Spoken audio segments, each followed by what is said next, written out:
So yesterday we learned how to use printf and how to use scanf, and using those two statements, what we can do. Yesterday we have seen those things. So moving further, let us try to write a program for circumference of a circle. So note down, write a C program to calculate or to compute circumference of a program.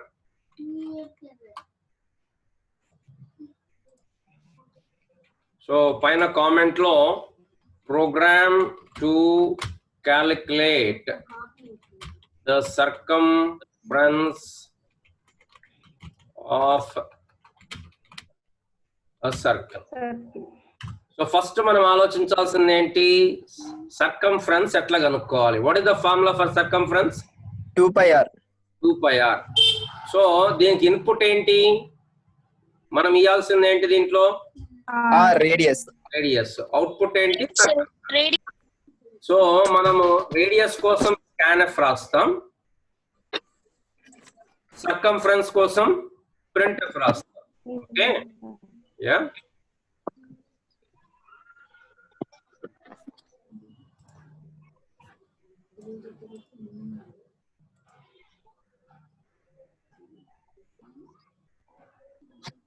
Yeah.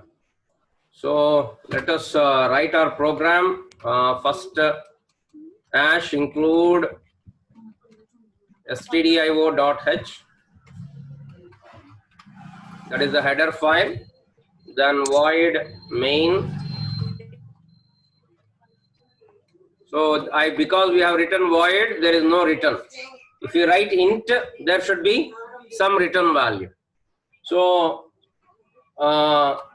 Variables declaration last లో చేద్దాం, లేదా ఇప్పుడు చేయొచ్చు. ఏముంది, మనకు రెండే variables కదా, ఒకటేమో ఆర్ రేడియస్, ఇంకోటేమో circumference.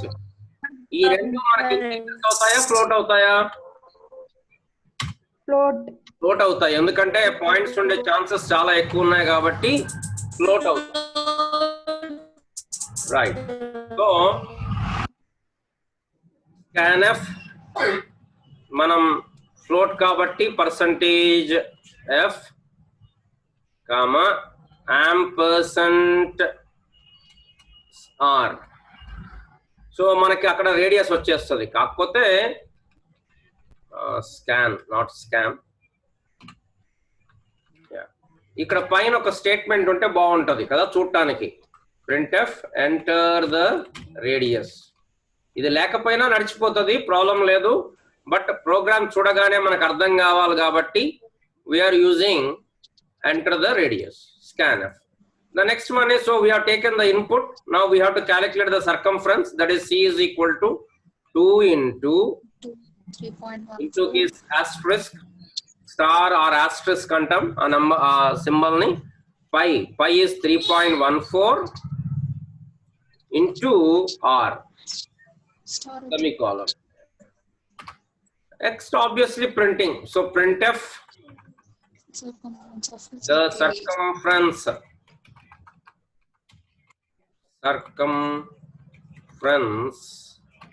of circle is percentage f, double quotes close, comma, then circumference came per bettanu c and bettanu, so comma semicolon. So this is where the program ends. Let us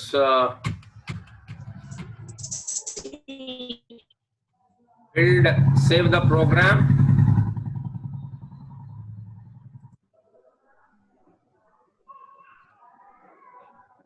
Then build the program. If there are no errors, we can run the program. Enter the radius. Let us say I will enter some 3. So circumference ఏమవుతుంది 2 into 3 6 6 into 3.14 6 3s are 18 6 4s are 14 6s are 72 and that means there are around 18.72 something 18.84 with all those corrections. So here what we have done is again the yesterday's problem only. మనం input ఇస్తున్నాం, calculate చేస్తుంది, మనకు output వస్తుంది. Input కి scanf వాడుతున్నాం, output కి printf వాడుతున్నాం. అంతకు మించి మనం కొత్తగా దీంట్లో పెద్ద మనం లాజిక్ వాడింది ఇంకా మనం లాజిక్ లోకి రాలే. ఇక్కడ లాజిక్ లన్నీ మనకు ఫార్ములాసే.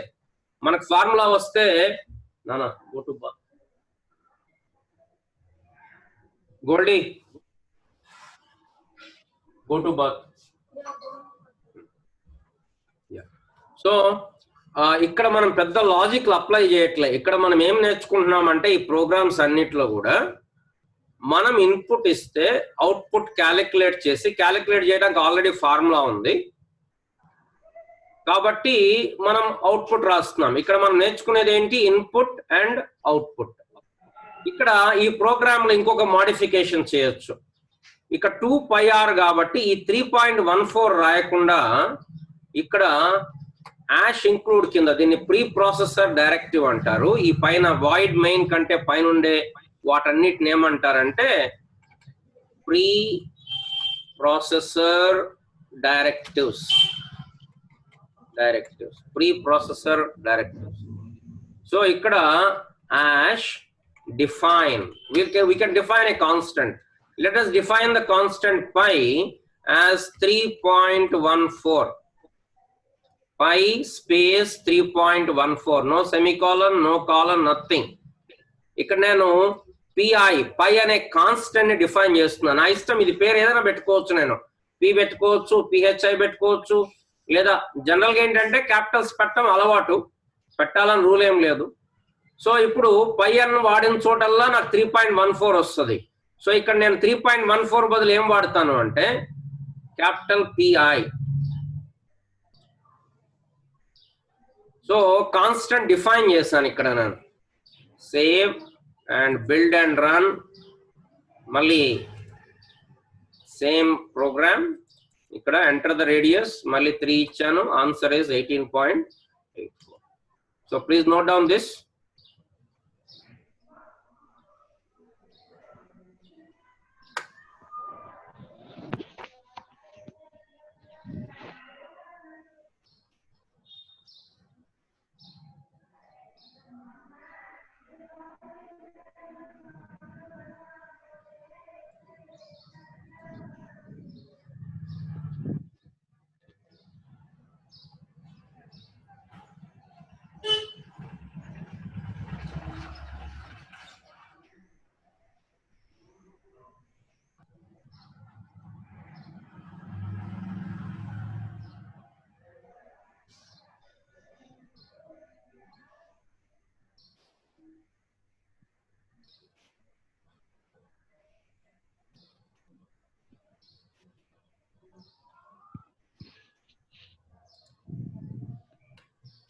Over.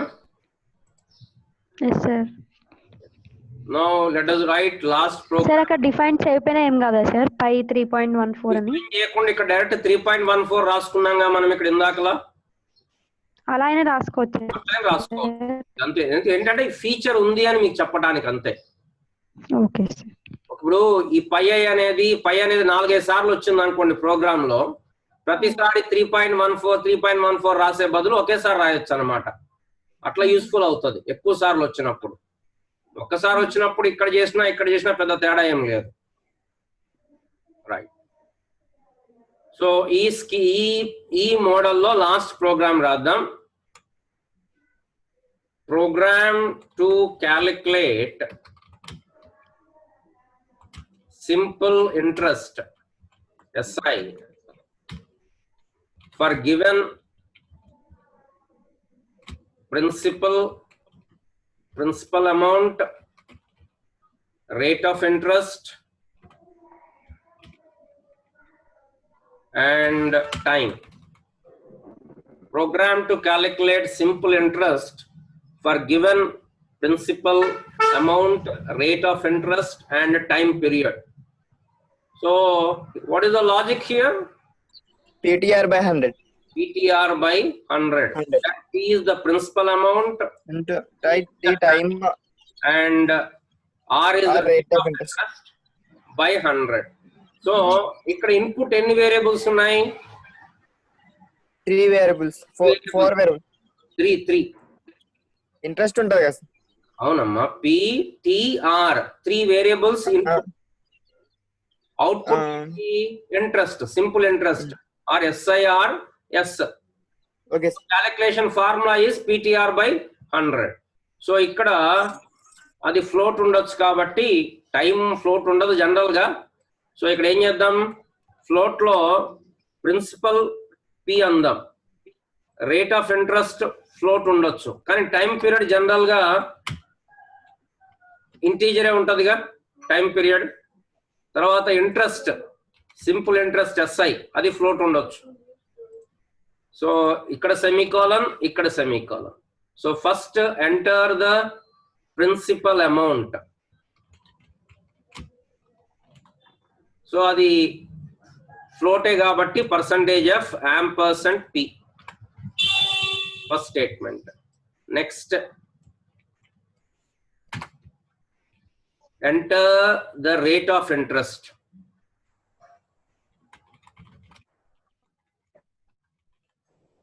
రేట్ ఆఫ్ ఇంట్రెస్ట్ ని R అంటున్నాం. So ampersand R.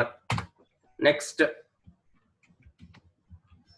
printf enter the time period.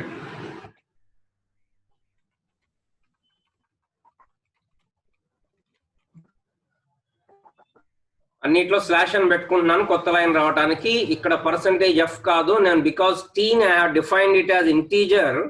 So ఇక్కడ I have to do it percentage D and it is T. So P వచ్చింది, T వచ్చింది, R వచ్చింది. Now the simple interest SI is equal to P into T into R in R by 100, PTR by 100. So the simple interest, the interest amount is percentage F comma SI, simple interest. So this is the program. ఇక్కడ ఏం లేదు, 3 values ఇస్తున్నాం, PTR. అది calculate చేస్తుంది. ఏం calculate చేస్తుంది? PTR by 100. మళ్ళీ print చేస్తుంది. ఏం ప్రింట్ చేస్తుంది? మనం ఏదైతే ఇంట్రెస్ట్ క్యాలిక్యులేట్ చేసామో సింపుల్ ఇంట్రెస్ట్, దాన్ని క్యాలిక్యులేట్ చేస్తాం. సో ఇప్పుడు మనం రాసిన దాదాపు 5-6 ప్రోగ్రామ్స్ ఏవైతే ఉన్నాయో, 5-6 లేకపోతే 7-8 ప్రోగ్రామ్స్, ఇవన్నీ కూడా ఒకటే ప్రిన్సిపల్. మనం ఇన్పుట్ ఇస్తున్నాం, అది కొంత క్యాలిక్యులేట్ చేస్తుంది, మనకు అవుట్పుట్ ఇస్తుంది. సో ఇక్కడ మీరు నేర్చుకోవాల్సింది ఏంటంటే ఇన్పుట్ మనం ఎలా ఇవ్వాలి, అవుట్పుట్ ఎలా ప్రింట్ చేయాలి. ఈ రెండు నేర్చుకుంటే ఈ ప్రోగ్రామ్స్ కరెక్ట్ గా మనం అర్థం చేసుకున్నట్టు. So let us run this program. New share, enter the principal amount. Let us say the principal amount is 10,000. Rate of interest is 2 and time period is 12 months. Let us say the interest is 2,400. అంతే కదా, నెలకి 200 interest చొప్పున 12 నెలలకి 2000. అంతేనా నెలకి? Yes sir.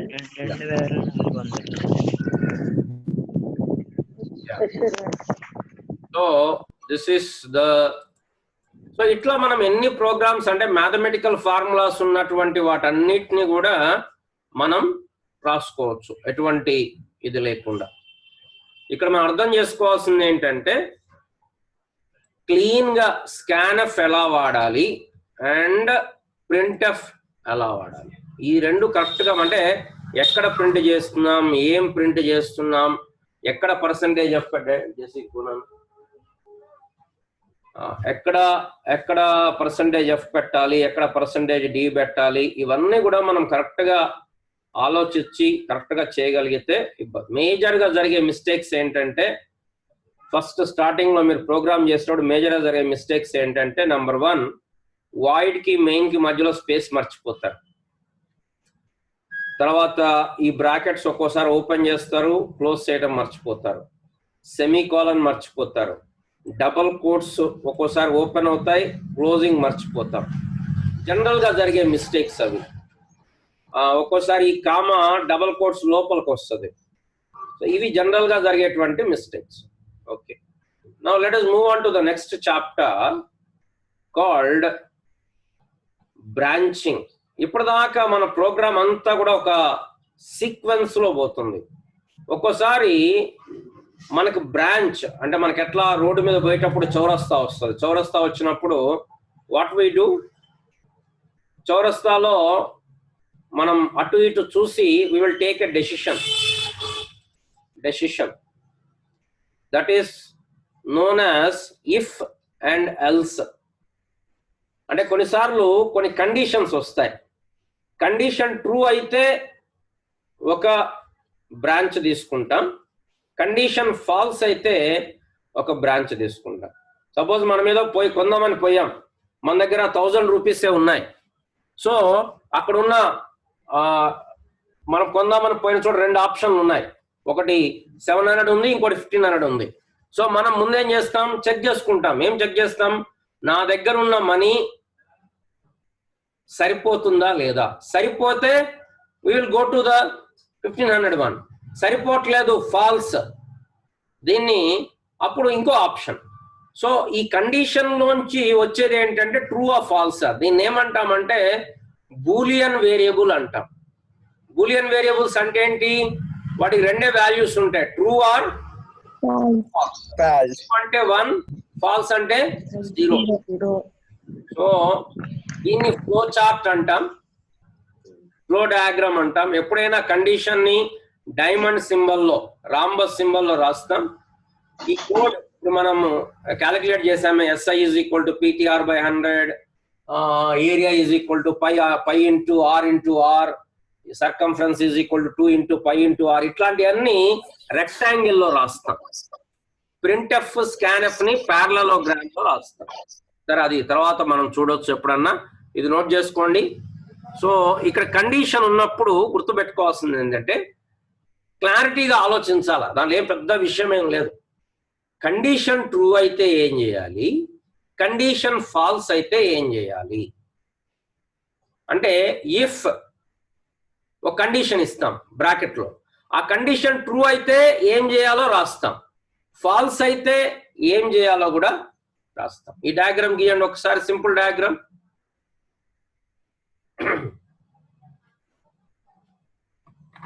Yes, sir.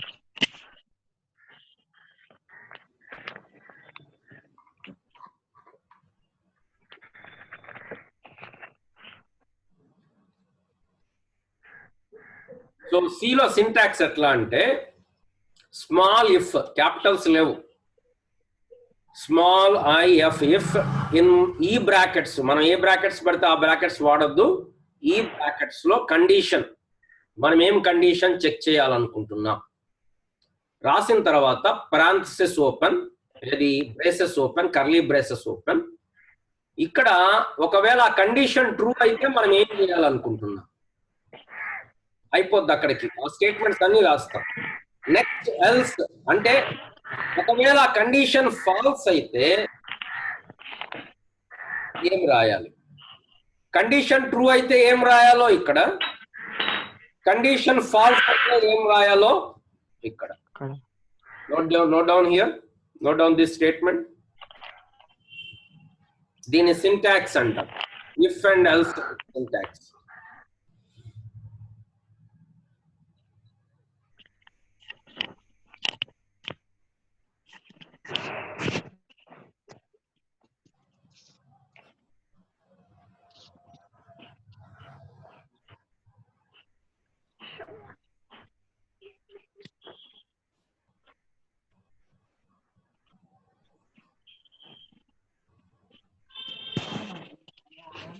Over? Yes, sir. Yeah. Now let us go to the programming directly.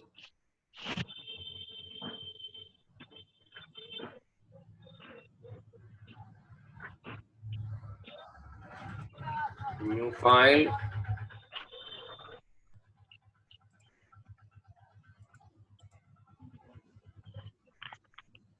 if1 if1.c. Finish. So మన programme అనగానే automatic గా include stdio.h మనం ఎప్పుడు అవి వాడుతుంటాం కాబట్టి దాని కింద void main. This is the template మనం ఏం ప్రోగ్రామ్ రాసినాం. సో యాష్ ఇంక్లూడ్ పైన మనం ఏం ప్రోగ్రామ్ రాస్తున్నాం. ఫర్ ఎగ్జాంపుల్ ఇప్పుడు ఒక నంబర్ ఇంటీజర్ ఇస్తాం. మనం ఇచ్చిన నంబరు పాజిటివా నెగటివా ఎట్లా చెప్పాలి? Program to determine whether given integer is negative or positive. ఇప్పుడు మీరు లాజిక్ ఆలోచించాలి. మనకు ఒక నంబర్ ఇస్తే ఆ నంబర్ పాజిటివా నెగిటివా అనేది మనం ముందు సైన్ చూసి చెప్తాం. మనకు మ్యాథమెటిక్స్ వచ్చు కాబట్టి ముందు ప్లస్ ఉంటే పాజిటివ్ అంటాం, ఏం లేకపోయినా కూడా పాజిటివ్ అంటాం, ఒకవేళ నెగిటివ్ సైన్ ఉంటే నెగిటివ్ అంటాం. కానీ కంప్యూటర్ ఎట్లా చెప్తుంది? కంప్యూటర్కి ప్లస్ మైనస్ చూడలేదు కదా, అది మ్యాథమెటికల్ గా ఎట్లా చెప్పాలి? మనం ఇచ్చిన నంబరు జీరో, మరి జీరో సంగతి ఏంటి? Zero పాజిటివా నెగిటివా?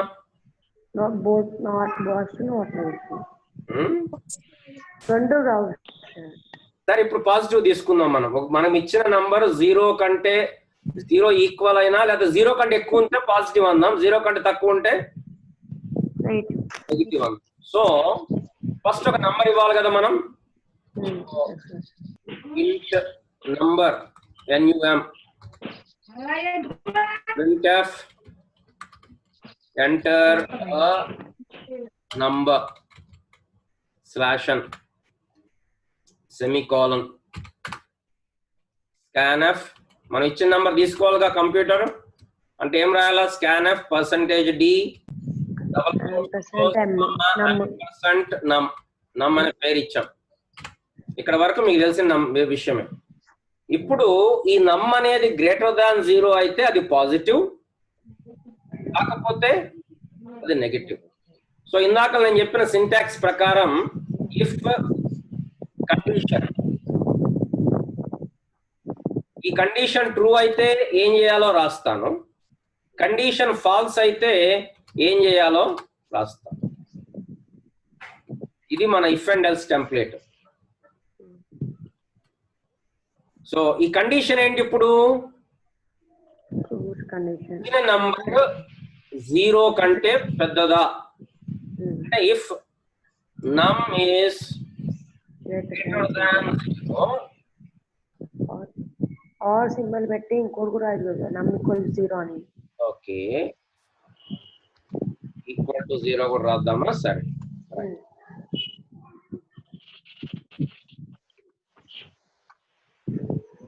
Greater than or equal to. ఇక్కడ మన మ్యాథమెటిక్స్ లో అయితే గ్రేటర్ దాన్ ఈక్వల్ టు అంటే ఆ కింద ఒక లైన్ కొడతాం. కానీ సి లాంగ్వేజ్ లో మనకు ఆప్షన్స్ లేవు, అట్లా మన కీబోర్డ్ లో అట్లాంటి ఆప్షన్స్ ఏం లేవు కాబట్టి greater than or equal to అంటే గ్రేటర్ దాన్ రాసి ఈక్వల్ టు రాస్తాం, less than or equal to అంటే లెస్ దాన్ రాసి ఈక్వల్ టు రాస్తాం, అట్లా చేస్తాం. So if number is greater than 0, greater than or equal to 0, మనం ఏం ప్రింట్ చేయాలి? ఏం చెప్తాం కంప్యూటర్ స్క్రీన్ మీద? printf the given number. మన నంబర్ వాల్యూ చెప్తే కూడా బాగుంటది కదా, పాజిటివ్ అనే బదులు %d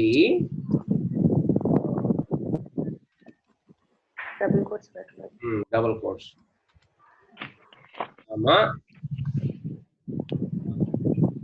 యాంపర్సెంట్ రాయకూడదు. చాలాసార్లు నేను ల్యాబ్ లో చూస్తుంటే ఏంటంటే చాలా మంది పిల్లలు ప్రింట్ఎఫ్ లో యాంపర్సెంట్ రాస్తుంటారు క్లారిటీ లేక.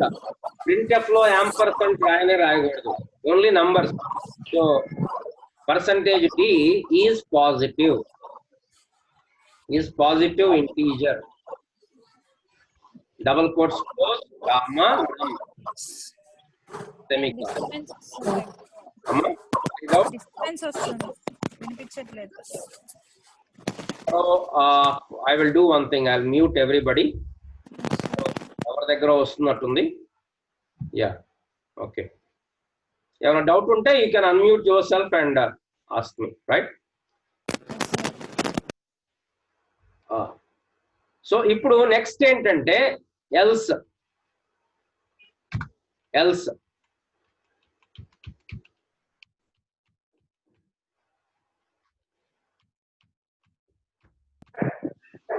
ఎల్స్ అంటే అర్థం ఏంటి? ఆ కండిషన్ ట్రూ కాకపోతే, ఆప్షన్ ఏముంది? Negative number, negative integer, given number percentage D is a negative integer. An అనాలి.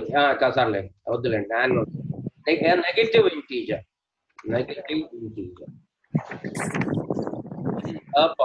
Integer as a negative. ఇక్కడ మీరు కొంచెం జాగ్రత్త పడాల్సింది ఏంటంటే బ్రేసెస్.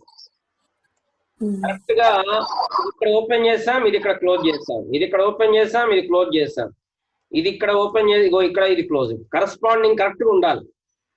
ఇప్పుడు మీరు ఇక్కడ ఏదైనా మిస్ చేస్తే అదంతా గందరగోళం అయిపోతుంది. మేజర్ ప్రాబ్లం అదే ఇఫ్ అండ్ ఎల్స్ తోటి.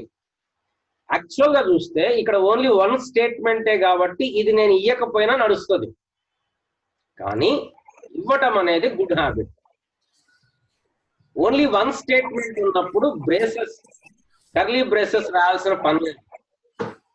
కానీ రాయటం అనేది మంచి అలవాటు. అట్లా ఒకటి ఉంటే ఏంటి, రెండు ఉంటే ఏంటి రాస్తే అయిపోద్ది కదా, right? So let us build this program. If there are no errors, let us run this program. Enter a number. Let us give 5. The given number 5 is an positive integer. Run again. Give 2 outputs, 2 or 3 outputs. ఇట్లాంటప్పుడు compulsory 2-3 అవుట్పుట్లు ఇవ్వాలి. The given number -2 is a negative sorry, నేను share చేయలేదు screen. Okay, given number is negative integer. 0 ఇచ్చి చూద్దాం.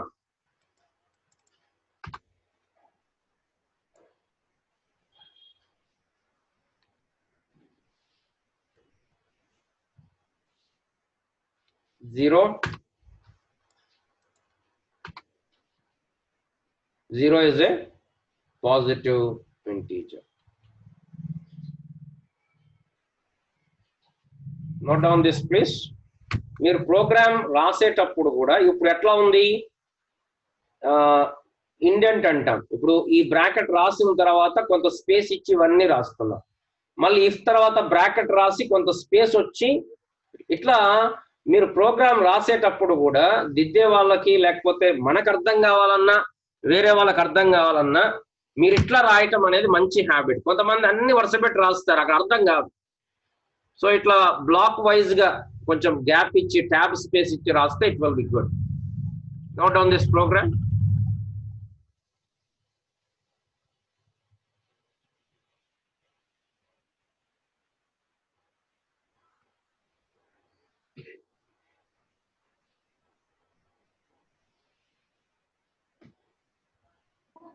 Sir, yes, if condition దాంట్లో number కి అంటే integer కంటే నార్మల్ గా ఫ్లోట్ పాయింట్స్ కూడా రాయొచ్చు కదా సార్? ఏదైనా రాయొచ్చు అమ్మా, ఏ కండిషన్ అయినా రాయొచ్చు.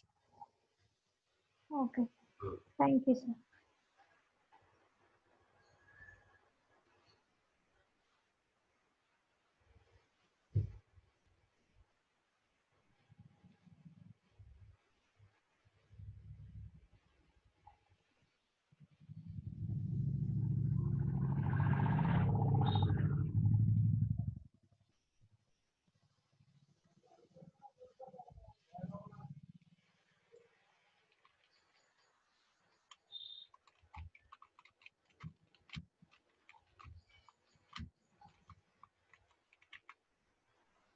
Next program to determine March number in given two integers. और number लिस्ते ఆ రెండు నంబర్లలో విచ్ ఇస్ ద లార్జెస్ట్ దాన్ని మనం ప్రింట్ చేయాలి. ప్రోగ్రామ్ టు ప్రింట్ అందాం, డిటర్మైన్ అంటాం కంటే program to print large number in given two integers. రెండు నంబర్లు ఇస్తే ఏం చేయాలి? లార్జ్ నంబర్ ని ప్రింట్ చేయాలి. డిస్ప్లే చేయాలి. ఇప్పుడు ఇన్పుట్ ఏంటి? 2 నంబర్స్ ఇవ్వాలి మనం కంప్యూటర్ కి కదా. Yes, sir. సో రెండు నంబర్లు కాబట్టి n1, n2 అనుకుందాం.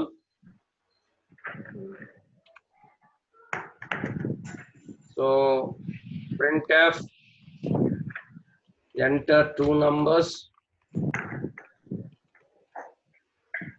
semicolon scanf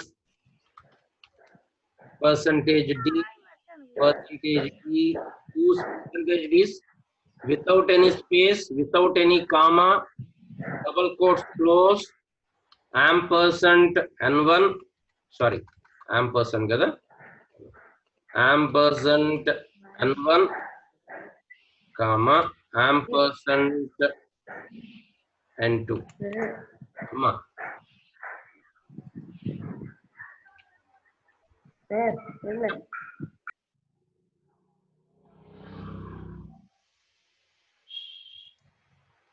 ampersand n1 comma ampersand n2. So n1 లోకి ఒక నంబర్ వచ్చింది, n2 లోకి ఒక నంబర్ వచ్చింది.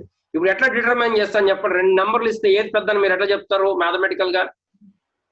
కంపేర్ చేయాలి sir. A greater than B అని ఇస్తే greater than B, B greater than A. AB లేవు, n1 n2 ఉంది. N1 greater than N1 greater N2. than N2 అంటే n1 greater than n2. then print N1. Here we are not considering రెండు equal అయితే ఏంటని మనం consider చేయట్లే. Yes, sir. Leave that condition. So if n1 is greater than n2, ఇక్కడ రెండు true అయితే ఏం చేయాలి? ఎల్స్ ఫాల్స్ అయితే ఏం చేయాలి? ఈ రెండు కూడా రాస్తున్నాం మనం, రైట్? సో అక్కడ ట్రూ అయితే printf the large number is percentage d comma Comma N2. n1. First ఇప్పుడు ఇక్కడ జాగ్రత్తగా ఉండాలా. ఏం ప్రింట్ చేయాలి? n1 ప్రింట్ చేయాలా, n2 ప్రింట్ చేయాలా? n1 print. ఎందుకంటే condition true. n1 is greater than n2 condition true కాబట్టి n1 ప్రింట్ చేస్తాం. ఒకవేళ కాకపోతే we'll print n2 the large number is N2. Check చేయాల్సిన పనిలే. మళ్ళీ if n2 is greater than n1 అని చెప్పాల్సిన పనిలే. ఎందుకంటే ట్రూ కాలేదంటే ఫాల్స్, ఫాల్స్ కాలేదంటే ట్రూ. ఇంకా మనం మళ్ళీ ఇక్కడ if n1 is less than n2 అని చెక్ చేయాల్సిన పనిలే. ఇది ట్రూ కాలేదు అంటే ఆటోమేటిక్ గా నెక్స్ట్ కండిషన్ ఏంటి? n2 is greater than Large. n1. So let us run this program.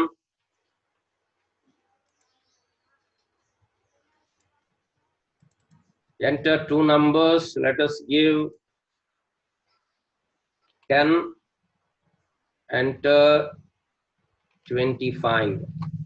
The large number is 25. మీకు చెప్పాను నేను కనీసం 2-3 టైమ్స్ రన్ చేయాలి అని. So let us do that. మనం ముందు ఫస్ట్ లార్జ్ నంబర్ ఫస్ట్ చిన్న నంబర్ ఇచ్చాం, తర్వాత పెద్ద నంబర్ ఇచ్చాం. Now let us reverse that. Let us give reverse of it. 25 and 10. The large number is 20. Note down this program, please.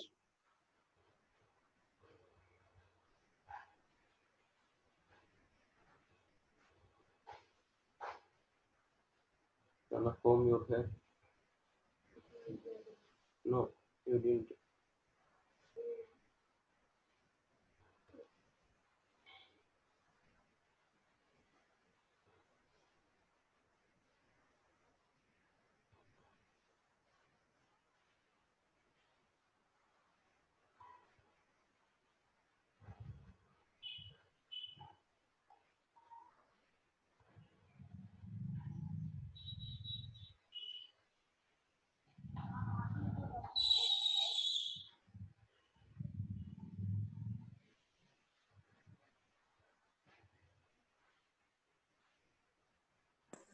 Sir yeah sir negative values చూద్దాం sir ఒకసారి input గా. Okay right.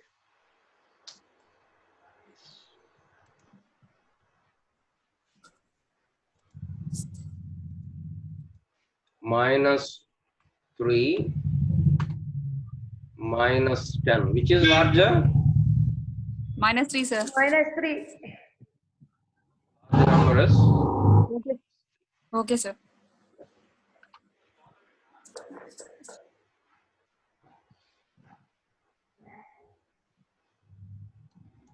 over.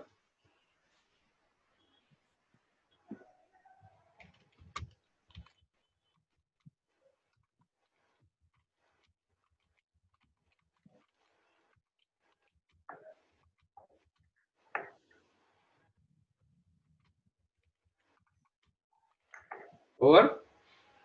Yes, sir.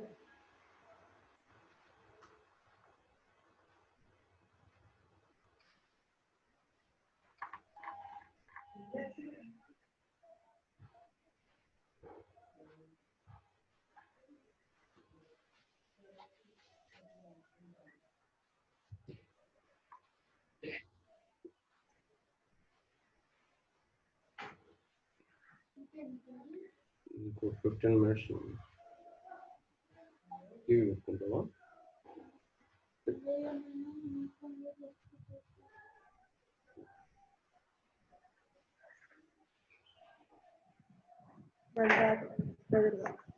The next program is program to find whether a given number is even or odd. Even number or odd number or print చేయాలి ఒక number ఇస్తే, right? ఎట్లా చెప్తాము? Even అంటే ఏంటి, add అంటే ఏంటి, ఎట్లా చెప్తాం చెప్పండి? Divisible by 2 and remainder 0 వస్తే ఈవెన్ సార్. అదే ఆడ్ అయితే రిమైండర్ 0 రాదు. సో ఇక్కడ లాజిక్ ఆలోచించాల్సింది ఏంటంటే, లాజిక్ మనం తెలుసుకోవాల్సింది ఏంటంటే, ఇఫ్ ద రిమైండర్ అంటాం కదా, రిమైండర్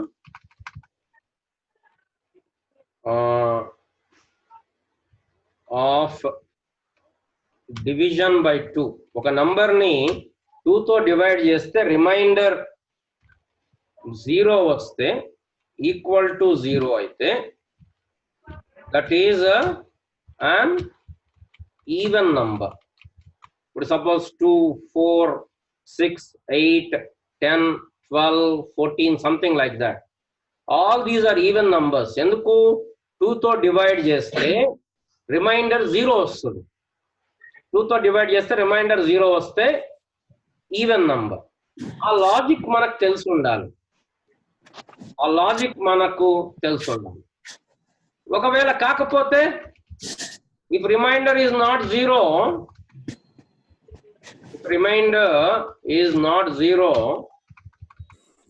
ఎప్పుడు 2 తో డివైడ్ చేస్తేనే, division by 2.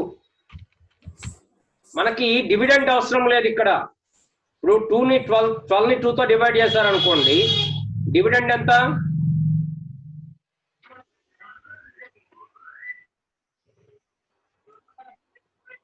Remainder is not 0, then it is a odd number. It is an odd number. Sir 2n పెట్టొచ్చు కదా డైరెక్ట్ గా?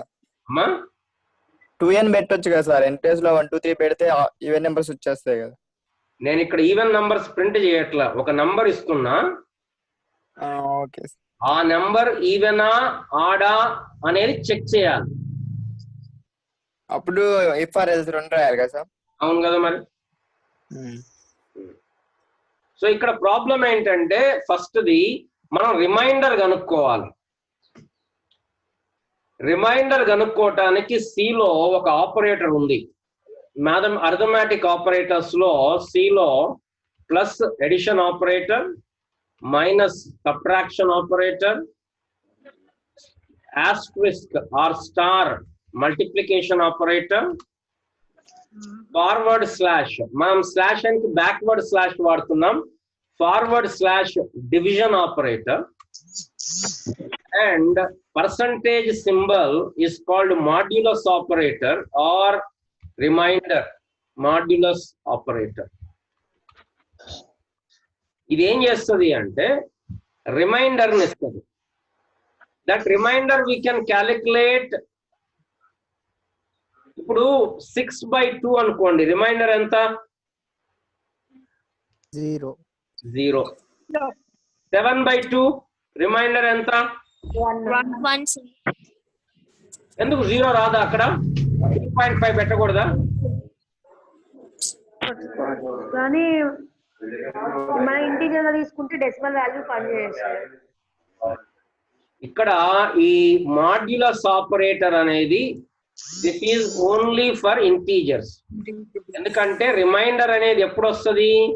మనం ఇంటీజర్ డివిజన్ చేసినప్పుడే రిమైండర్ వస్తుంది.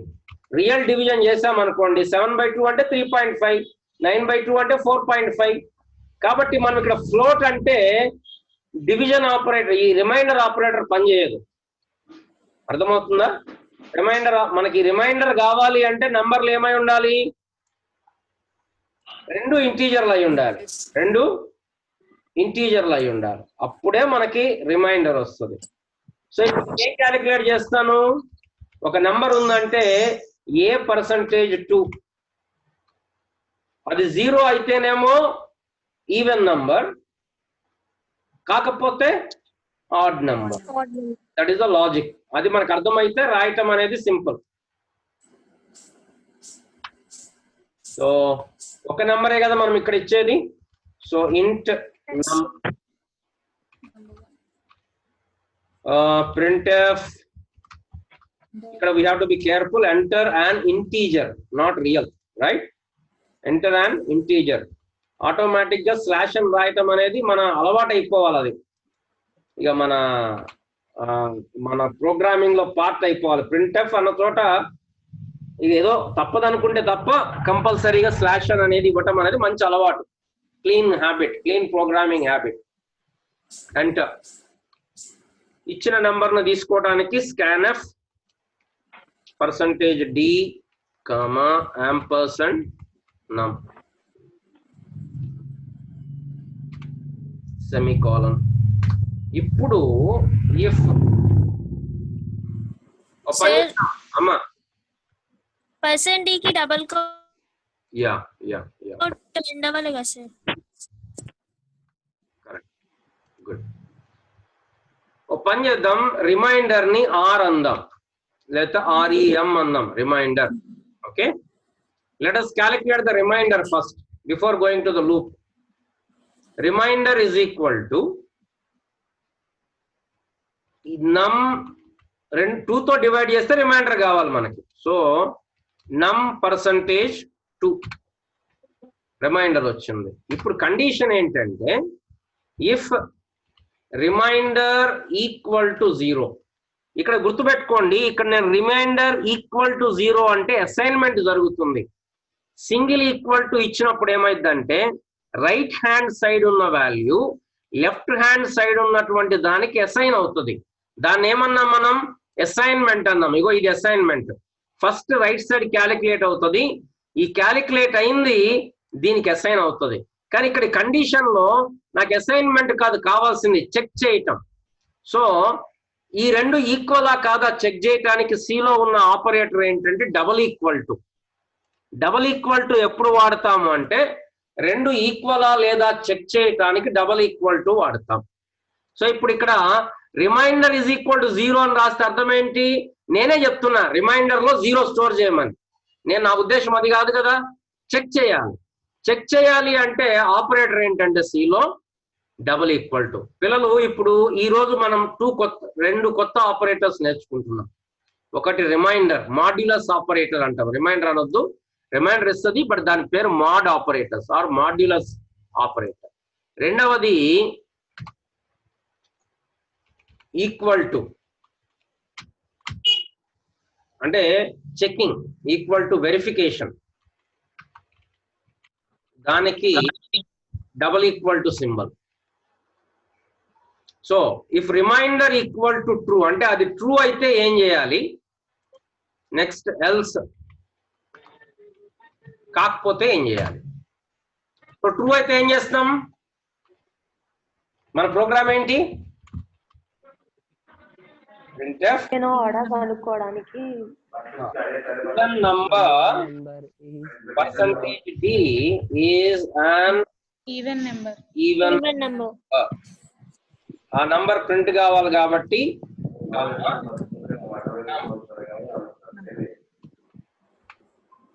అర్థం కావట్లేదు. ఓకే.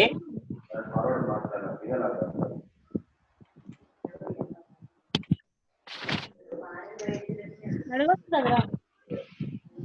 Odd numbers. డౌట్స్ ఉన్నాయని కూడా అడుగుతున్నా.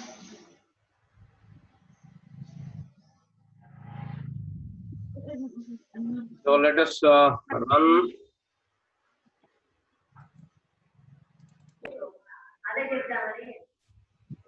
Enter an integer. Let us give some 5. The number 5 is an odd number. Let us run it again. Give another output input. 6. 6 is an even number. Run it again. Sir, 0. 5. An odd number. 0 is famous, so చెప్పండి.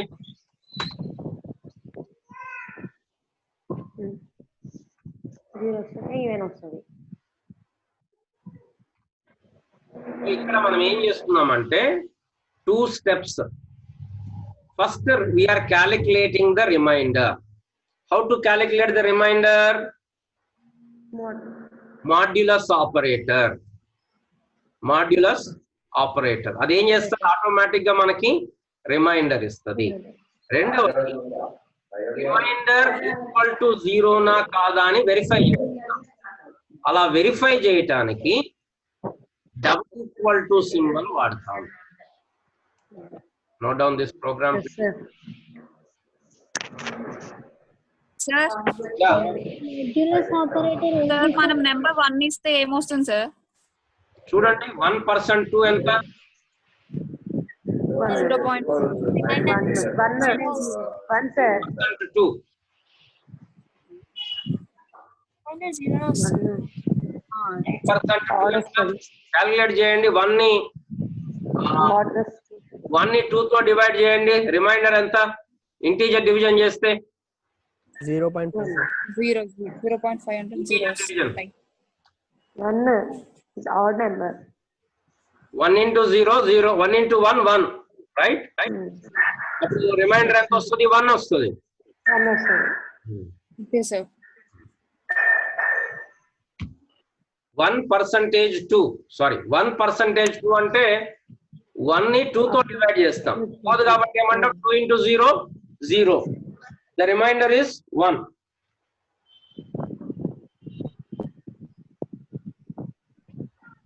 Sir చెప్పండి నాన్న. Modulus operator only for integer values. Integers కి మాత్రమే. Real numbers లో, ఎందుకంటే real number లో మనం point పెట్టుకుని ఎంతవరకు పై 0 తెచ్చుకోవచ్చు కదా రిమైండర్. ఓ 1/2 ఉందమ్మా, 0.5 పెడితే మనకి రిమైండర్ 0 వస్తుంది కదా రియల్ నంబర్స్ లో. కాబట్టి మాడ్యులస్ అనేది only for integers, real numbers కి పనికిరాదు. సార్ చెప్పమ్మా. ప్రోగ్రామ్ లో అసైన్మెంట్ ఇవ్వాలా ఖచ్చితంగా? ఏ అసైన్మెంట్ ఎక్కడ? మీరు అంటే ఇంక్లూడ్ పైన ఇచ్చారు చూడండి.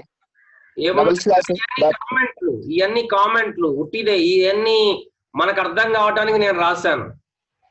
అవసరం లేదా సార్? ఏం అవసరం లేదు. ఇవన్నీ మీకు అర్థం కావటానికి నేను టైప్ చేసి, నేను చెప్తున్న గాల్లో చెప్తున్నట్టు ఉంటదని నేను టైప్ చేశాను మీకు అర్థం కావటానికి. అవి ప్రోగ్రామ్ లో పార్ట్ కాదు. Okay sir. సార్ యా, నేను నా సిస్టమ్ లో C++ ఇన్స్టాల్ చేసా సార్. అయితే అది ఎగ్జిక్యూట్ అవ్వట్లా. ఏంటి ప్రాబ్లం అంటారు? అట్లా ఎట్లా చెప్తాను నేను? నాకు టీమ్ వ్యూవర్ లో కలెక్ట్ అయితే నేను నీ సిస్టమ్ ని ఈ క్లాస్ అయిన తర్వాత ఒక 10 నిమిషాల తర్వాత నాకు ఫోన్ చేయి. నేను టీమ్ కనెక్ట్ అయ్యి చూస్తాను. Okay sir. పాస్వర్డ్ చేయాలి కదా సార్. మీకు ఎట్లా ప్రాబ్లమ్స్ ఏమైనా ఉంటే నాకు మీరు పర్సనల్ మెసేజ్ పెడితే నేను టీమ్ వ్యూవర్ లో కానీ ఇంకేదైనా కనెక్ట్ అయ్యి మీ దాంట్లో సిస్టమ్ లో ప్రాబ్లం ఏంటో చూస్తాను. ఇక్కడ ఇంకొంచెం అడ్వాన్స్ అయితే అసలు ఈ రిమైండర్ అనే ఆపరేటర్ లేకుండానే డైరెక్ట్ గా ఈ num% ఉంది కదా, ఈ num%2 ని ఇక్కడ డైరెక్ట్ గా ఇచ్చేయచ్చు. If num%2 equal to 0 then the given number is even, else is an odd number.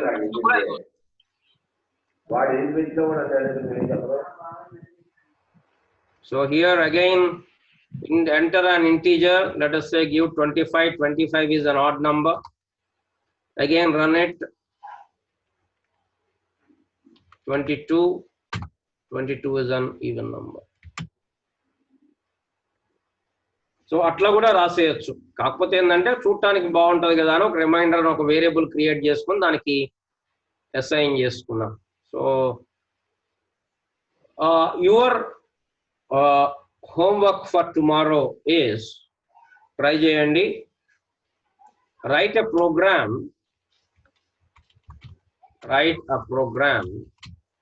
to print the largest of given 3 numbers. నేను 2 numbers చెప్పాను, మీరు 3 numbers చేయండి using if and else. This is your assignment for tomorrow.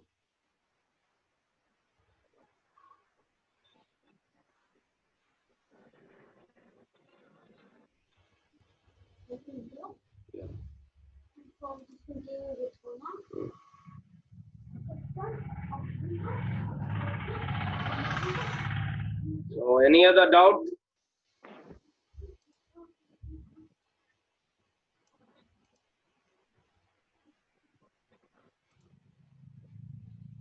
No, sir.